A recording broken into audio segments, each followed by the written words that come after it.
Hey guys, it's Bree here at Blossom and Branch Farm.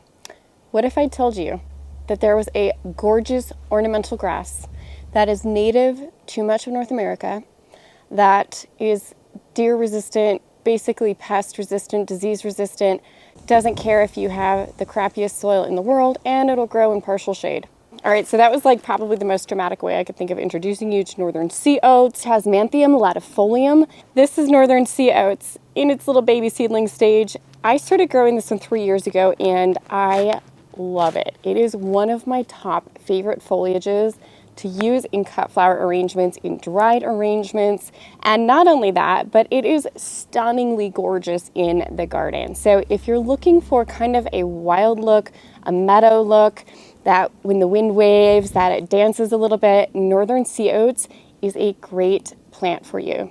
This is also called Inland Sea Oats. It forms this kind of bamboo-like clump. So if you want to grow these, the easiest way is actually to find someone who already is growing some and take divisions, just cutting that grass straight in half.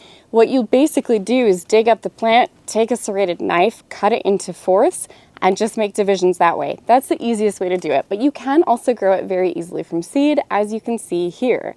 So I'm going to show you how to do that today. Here I have some of the sea oats that I've harvested from my garden. I harvested this just today. Today is February 13th.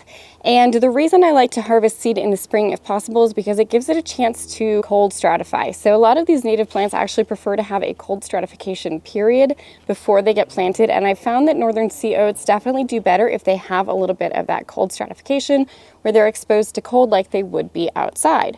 So if you're ordering seeds, you may want to give them a cold stratification period, pop them into a moist paper towel, and just put them into your freezer for 30 to 60 days before you sow them into your cells. You probably know that I love to soil block.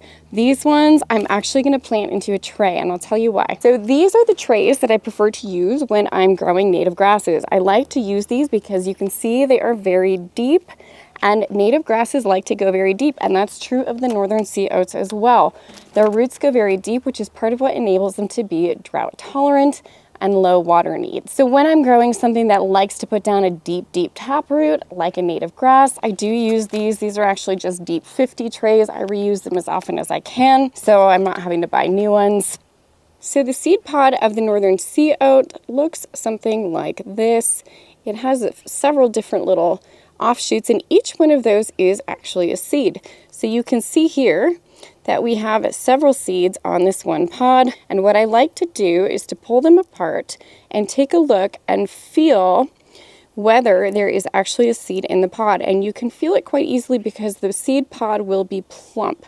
If the seed pod feels flat and it doesn't feel plump, then that one is likely to be one that's not going to germinate for you, so you might want to sow a couple of extras or just skip that one and go with the plump one.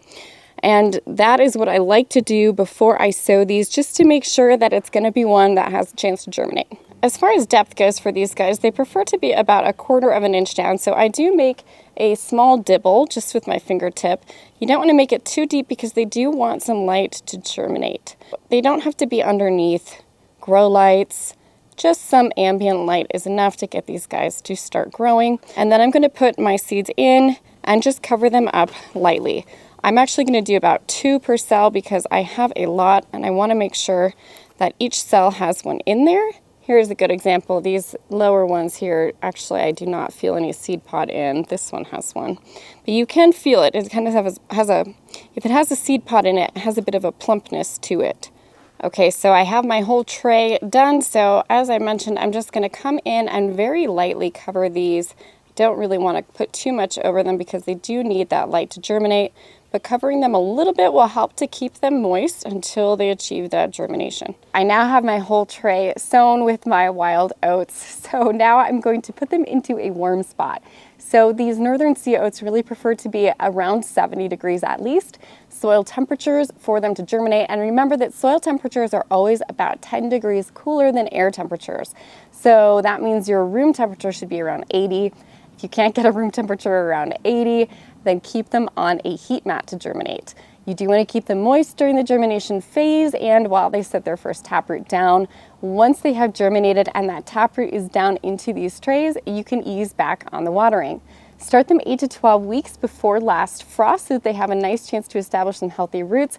And then you'll want to plant them into an area that gets a little bit of moisture, not too wet because they don't like that. And remember that one of the benefits of this grass is that it can grow in partial shade. So if you have a shady area that you've been looking for a good ornamental native grass, these Northern Sea Oats just might do the trick. So you can put them in a partially shady area or a sunny area. If they're in the sun, they'll be a little bit shorter. If they're in a shadier spot, they might get taller and a little bit floppy. And do bear in mind that they make a lot of seeds. If you don't want them self-seeding around your garden, just deadhead them in the fall. You can take them inside, and remember they make a great dried flower for wreaths or dried flower arrangements. All right, guys, I hope you enjoyed this quick and simple video on how to sow your wild northern inland sea oats. And if you have any questions, please feel free to let me know. Otherwise, give us a like and a subscribe. We really appreciate it, and we'll see you soon in the garden.